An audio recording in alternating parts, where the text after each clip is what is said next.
नमस्कार मित्रों, स्वागत है आपका हमारे चैनल स्टेबल स्टडी में। मार्गदर्शन हमारा, सफलता आपकी। दोस्तों, आज हम इस वीडियो में जीव विज्ञान के अंतर्गत अंतःस्रावी ग्रंथि अर्थात इंडोक्राइन ग्लैंड्स से संबंधित प्रश्नों को देखेंगे। दोस्तों, इस वीडियो के प्रश्न किसी न किसी प्रीवियस एग्जाम में आए हुए हैं, इसलिए इसके प्रश्नों का उत्तर आप मेरे बताने से पहले दें और अपनी तैयारी का परीक्षण करें।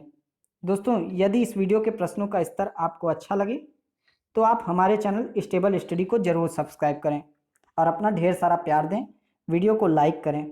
तो चलिए दोस्तों, आज के प्रश्नों की शुरुआत करते हैं। तो पहला प्रश्न आ गया है आपके सामने। पीयूष ग्रंथि शरीर में किस स्थान पर स्थित होती है? पीयूष ग्रंथि हृदय के आधार में, मस्तिष्क के आधार में, उदर में या फिर गर्दन में? तो दोस्तों, पीयूष ग्रंथि जो होती है मस्तिष्क के आधार में स्थित होती है शरीर में। तो दोस्तों, इसे हाइपोफाइसिस सेरिब्राई भी कहते हैं। Hypophysis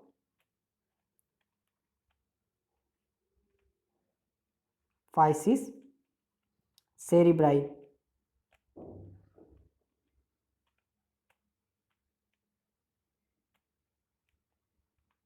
hypophysis cerebri. दोस्तों, इसका एक और नाम है जो मास्टर ग्रंथि के नाम से जाना जाता है, मास्टर ग्रंथि।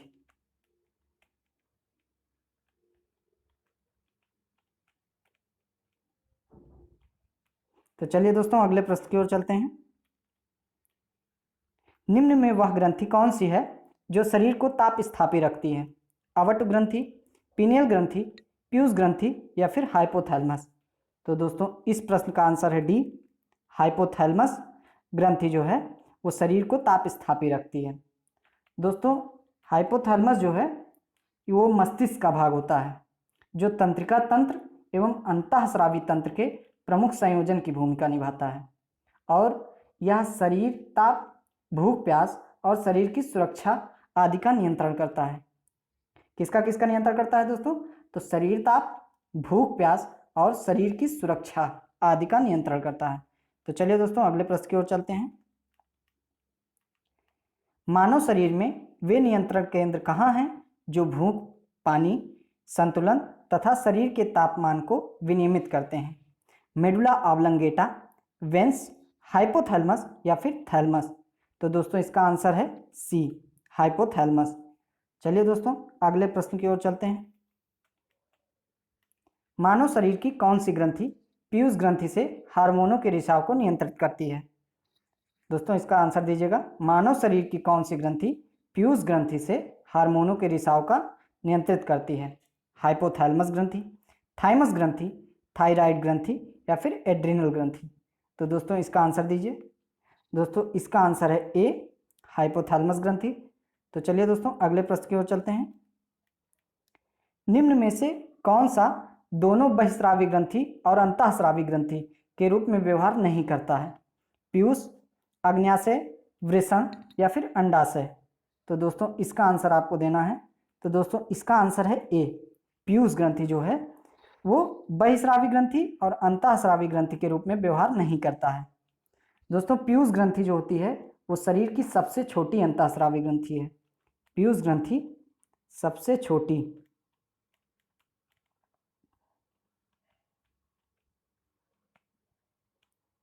छोटी अंतःस्रावी ग्रंथि है। दोस्तों, इस ग्रंथि के हार्मोन अन्य अंतःस्रावी ग्रंथियों को नियंत्रित करते हैं। जो पीयूष ग्रंथि के हार्मोन होते हैं वो अन्य अंतःस्रावी ग्रंथियों को नियंत्रित करते हैं जो उसके हार्मोन होते हैं। और जबकि अग्न्याशय, ये वाला, वृषण और अंडाशय, ये तीनों दोस्तों ये मिश्रित ग्रंथियां हैं,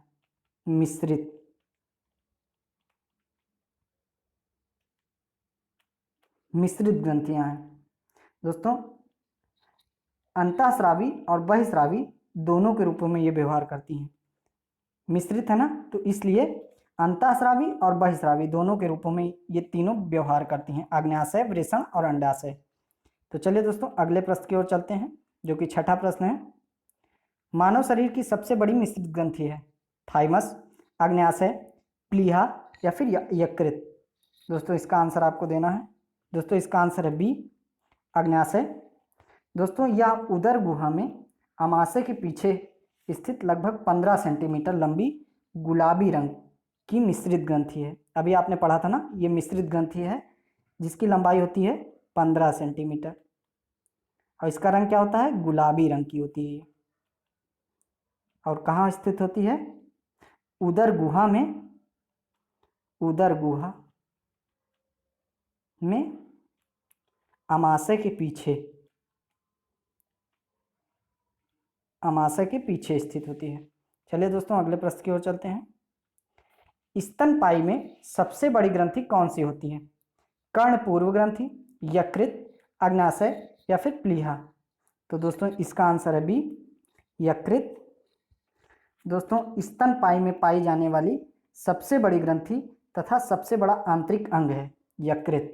यकृत जो है वो स्तनपायी में पाए जाने वाली सबसे बड़ी ग्रंथि है और सबसे बड़ा आंतरिक अंग है। ये अग्नाशय, दोस्तों अग्नाशय जो है स्तनपायी में पाई जाने वाली द्वितीय सबसे बड़ी ग्रंथि है। ये जो है स्तनपायी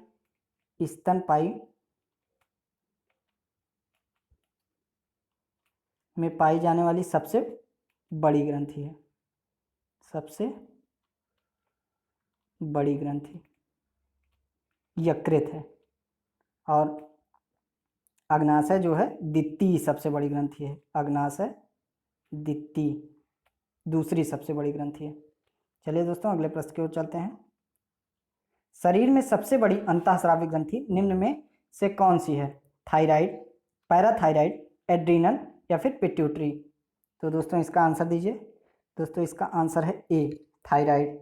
दोस्तों हमारी गर्दन में जो वायुनाल के शीर्ष भाग पर यह ग्रंथि स्थित होती है, हमारे गर्दन में।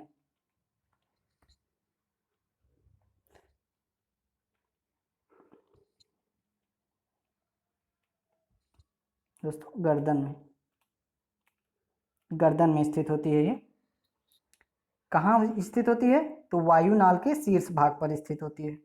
दोस्तों इससे जो है थायरॉक्सिन नामक हार्मोन निकलता है। जो थायराइड होती है, जो ये गर्दन में स्थित हमारे ये जो थायराइड ग्रंथि होती है, इससे कौन सा हार्मोन निकलता है, थायरॉक्सिन नामक हार्मोन निकलता है। दोस्तों इसकी कमी से, थायरॉक्सिन हार्मोन की कमी से हाइपोथायराइड व हाइपरथायराइड, कौन सा, हाइपोथायराइड व हाइपरथायराइड नामक रोग हो जाता है। तो चलिए दोस्तों अगले प्रश्न की ओर चलते हैं। निम्न में से कौन सी अंतःस्रावी ग्रंथि गर्दन में स्थित है। तो दोस्तों अभी आपने जैसे पढ़ा है, अभी आपने क्या पढ़ा है, तो इसका आंसर है थायराइड, सी है इसका आंसर। तो चलिए दोस्तों अगले प्रश्न की ओर चलते हैं। इंसुलिन का आविष्कार किसने किया, F Banting, S N Waksman, Ronald Ross या फिर एडवर्ड जेनर।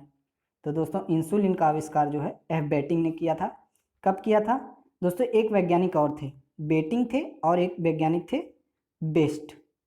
इन दोनों ने इंसुलिन का आविष्कार किया था दोस्तों 1932 में।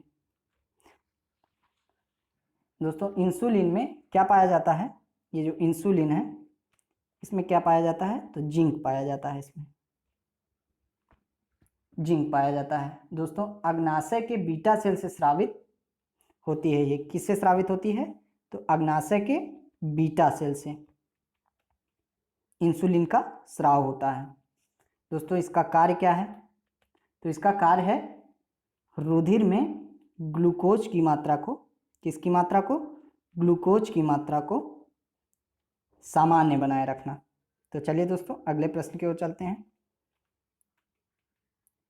हार्मोन के रूप में कार्य करने वाले प्रोटीन का उदाहरण बताइए, ट्रिप्सिन, ऑक्सीटोसिन, कीरेटिन या फिर केसीन।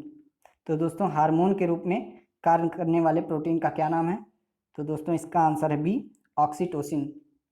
चलिए दोस्तों अगले प्रश्न की ओर चलते हैं।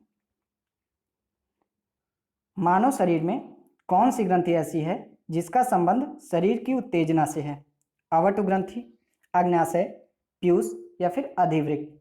तो दोस्तों इसका आंसर है डी, अधिवृक्क, जो एड्रीनल ग्रंथि के नाम से जानी जाती है, एड्रीनल ग्लैंड्स। पिछले वीडियो में मैंने आपको बताया है, उसको जरूर देख लीजिएगा। इससे दोस्तों जो एड्रीनल ग्रंथि होती है उससे एड्रेनलिन और नॉर एड्रेनलिन, कौन कौन सा हार्मोन निकलता है? एड्रेनलिन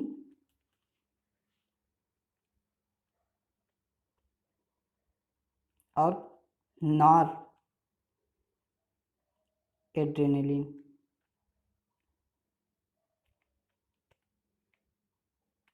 दो हार्मोन एड्रेनलिन ग्रंथि से स्रावित होते हैं जो शरीर को उत्तेजित करते हैं।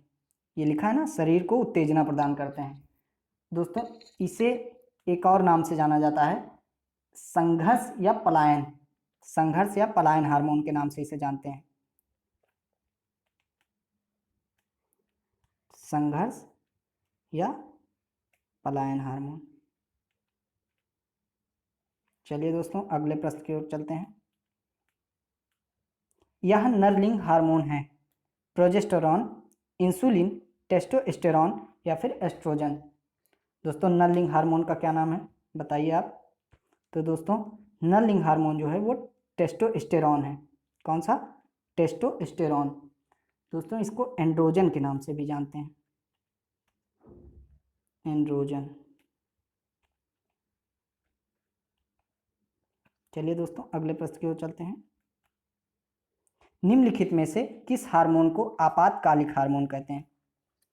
एड्रेनलिन, वेसोप्रेसिन, थायरॉक्सिन या फिर इंसुलिन।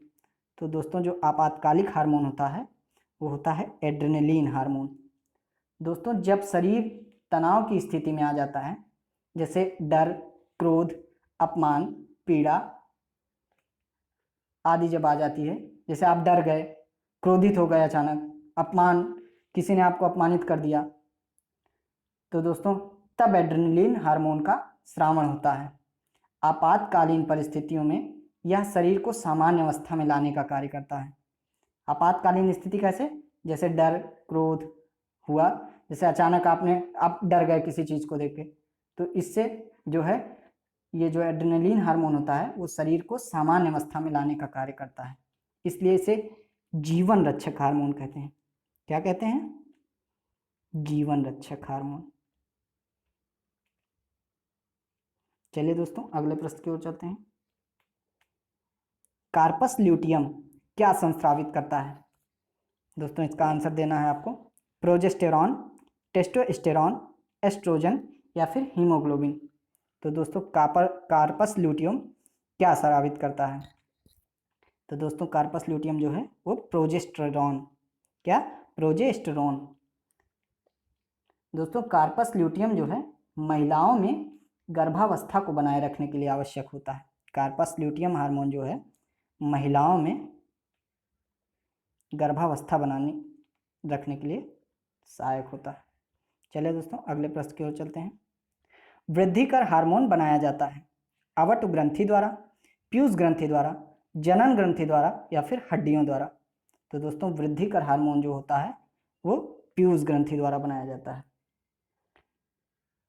दोस्तों यह हार्मोन जो होता है वृद्धिकर हार्मोन वो शरीर की वृद्धि के लिए आवश्यक होता है। किसकी वृद्धि के लिए? तो शरीर की वृद्धि के लिए आवश्यक होता है वृद्धिकर हार्मोन। चलिए दोस्तों अगले प्रश्न की ओर चलते हैं। ग्रेव का रोग किस कारण से होता है? ग्रेव का रोग थाइमस की अति सक्रियता, थायराइड की अति सक्रियता, थाइमस की अल्प सक्रियता या फिर थायराइड की अल्प सक्रियता। तो दोस्तों इसका आंसर है बी, थायराइड की अति सक्रियता के कारण ग्रेव का रोग हो जाता है। दोस्तों थायराइड ग्रंथि के द्वारा जब अत्यधिक मात्रा में थायरॉक्सिन हार्मोन का स्रावण होता है तब यह रोग हो जाता है। कब? जब थायराइड ग्रंथि से अत्यधिक मात्रा में थायरॉक्सिन हार्मोन का स्रावण होता है। श्रावण का मतलब समझ रहे हैं दोस्तों? निकलता है, मतलब अत्यधिक मात्रा में थायरॉक्सिन हार्मोन जब निकलता है तब ग्रेव का रोग हो जाता है। चलिए दोस्तों अगले प्रश्न की ओर चलते हैं। आमाशय ग्रंथियों की पेप्सिन स्रावी कोशिकाएं हैं मुख्य कोशिकाएं, अम्ल कोशिकाएं, कलश कोशिकाएं या फिर भित्तीय कोशिकाएं। दोस्तों इसका आंसर देना है आपको। तो दोस्तों इसका आंसर है ए, मुख्य कोशिकाएं। आमाशय ग्रंथियों की पेप्सिन स्रावी कोशिकाएं हैं मुख्य कोशिकाएं। दोस्तों मुख्य कोशिकाएं जो हैं वो पेट की ग्रंथि के पास प्रचुर मात्रा में मौजूद रहती हैं। पेट की ग्रंथि मतलब उदर ग्रंथि, उदर ग्रंथि को पेट की ग्रंथि भी कहते हैं। पेट, तो दोस्तों ये जो होती हैं मुख्य कोशिकाएं वो पेट की ग्रंथि के पास मात्रा में, काफ़ी मात्रा में मौजूद रहती हैं। चलिए दोस्तों अगले प्रश्न की ओर चलते हैं। स्तनपाइयों में श्वेत ग्रंथियां मूलतः संबंधित हैं ताप नियमन से, यौन आकर्षण से, अतिरिक्त लवणों को निकालने से, नाइट्रोजनी अपशिष्टों के उत्सर्जन से। तो दोस्तों इसका आंसर जो है ये है ताप नियमन से। तो स्तनपाइयों में जो श्वेत ग्रंथियां ताप नियमन से संबंधित होती हैं। दोस्तों श्वेत ग्रंथियां जो हैं स्तनी वर्ग के प्राणियों के त्वचा में पाया जाता है। कहाँ पाया जाता है? तो स्तनी वर्ग जो होते हैं उनकी त्वचा में श्वेत ग्रंथियां पाई जाती हैं। चलिए दोस्तों अगले प्रश्न की ओर चलते हैं। घेंघा निम्न में से किसकी कमी के कारण होता है? लोहा, सोडियम, पोटेशियम या फिर आयोडीन। तो दोस्तों घेंघा रोग जो हो जाता है वो आयोडीन की कमी के कारण होता है। घेंघा रोग आयोडीन की कमी से हो जाता है। किसकी कमी से? आयोडीन की। दोस्तों घेंघा रोग थायराइड ग्रंथि के आकार में वृद्धि कर देता है। थायराइड ग्रंथियां इससे बढ़ जाती हैं घेंघा रोग होने से। चलिए दोस्तों अगले प्रश्न की ओर चलते हैं। मानव त्वचा को रंग देने वाला वर्णक है, मतलब कौन सा हार्मोन जो है मानव त्वचा की रंग देता है? मेलानिन, रोडोप्सिन, आइडोप्सिन या फिर एंथ्रोसाइनिन। तो दोस्तों जो मेलानिन होता है वो मानव त्वचा की रंग प्रदान करता है। चलिए दोस्तों नेक्स्ट प्रश्न की ओर चलते हैं। एसीटी हार्मोन स्रावित होता है अधिवृक्क वल्कटु से, अधिवृक्क अंतस्था से, पीयूष ग्रंथि से या फिर पीनियल काय से। तो दोस्तों इसका आंसर है पीयूष ग्रंथि से एसीटी हार्मोन स्रावित होता है। दोस्तों एसीटी हार्मोन को कार्टिकोट्रोपिन, किस नाम से? कार्टिकोट्रोपिन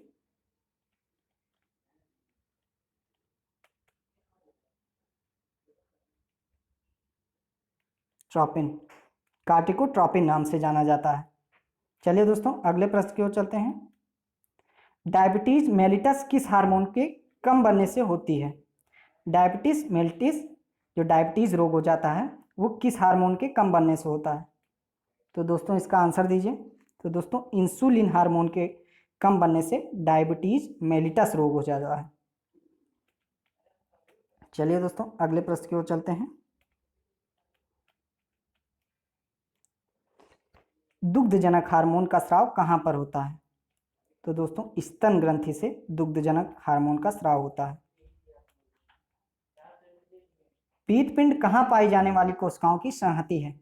मस्तिष्क में, अंडाशय, अग्नाशय या फिर प्लीहा। दोस्तों पीतपिंड कहाँ पाई जाने वाली कोशिकाओं की संहति है? तो दोस्तों अंडाशय इसका आंसर है बी। दोस्तों अंडाशय में पाई जाने वाली कोशिकाओं की संहति पीतपिंड कहलाती है। चलिए दोस्तों अगले प्रश्न की ओर चलते हैं।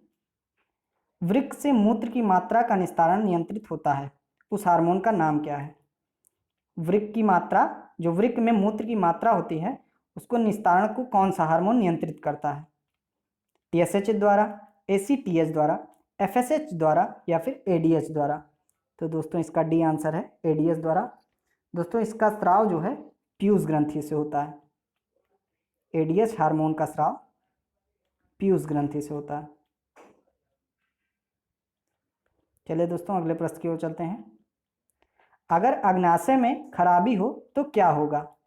पाचन क्रिया ठीक नहीं होगी, इंसुलिन और ग्लूकागॉन नहीं बनेंगे, रक्त निर्माण बंद हो जाएगा, रक्तचाप बढ़ जाएगा।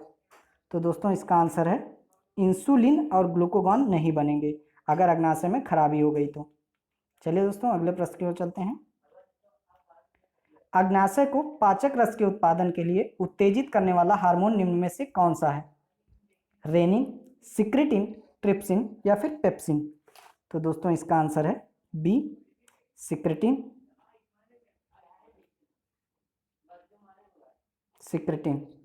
चलिए दोस्तों इसमें एक आपको बताने वाली बात है। रेनिन जो होता है वो दूध के वियोजन का कार्य करता है। दूध के वियोजन का कार्य करता है। और ये जो ट्रिप्सिन और पेप्सिन होते हैं वो प्रोटीन का पाचन करते हैं।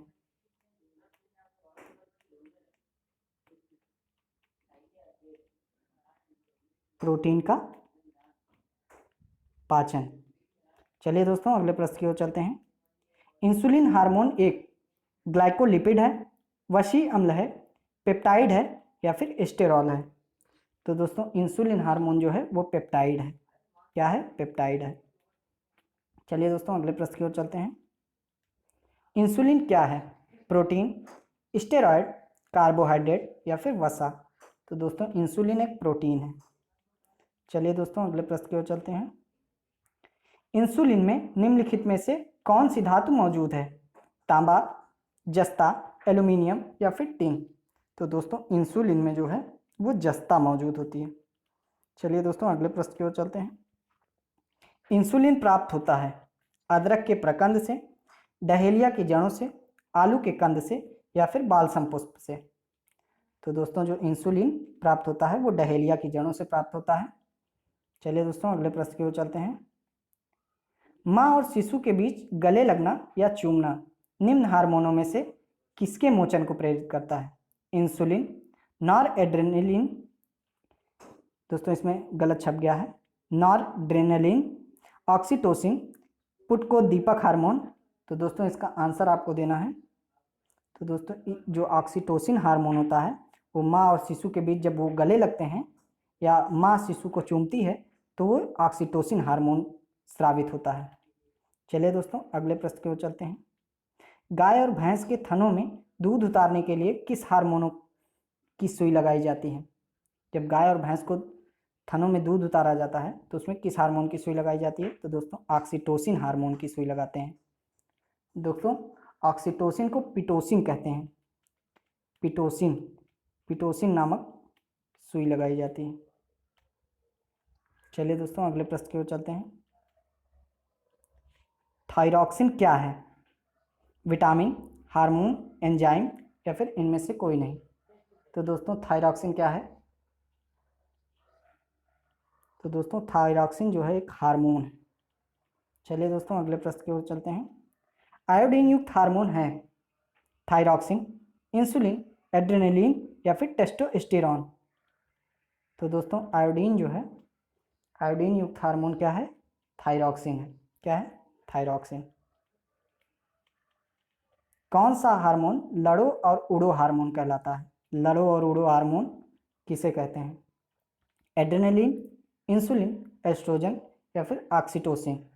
तो दोस्तों इसका आंसर है ए, एड्रेनलिन हार्मोन को लड़ो और उड़ो हार्मोन कहते हैं।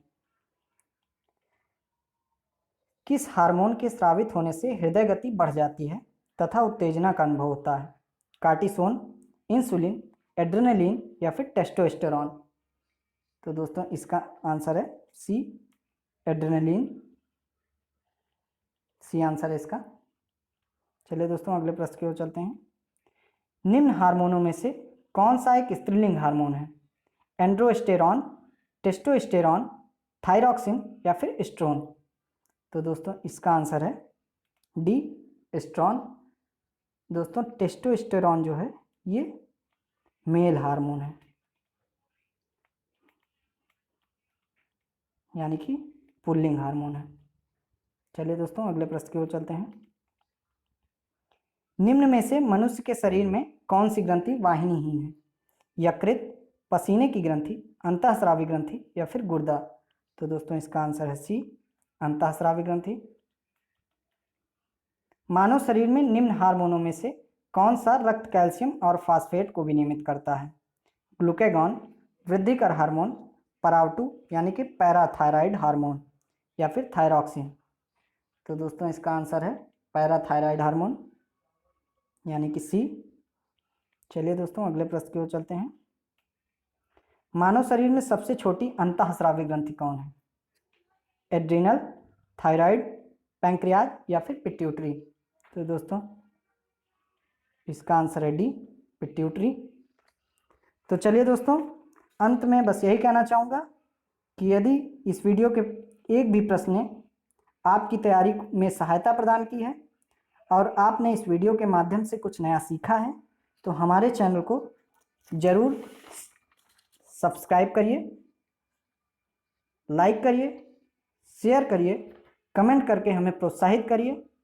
तो चलिए दोस्तों, आज के वीडियो को यहीं समाप्त करते हैं। नमस्कार।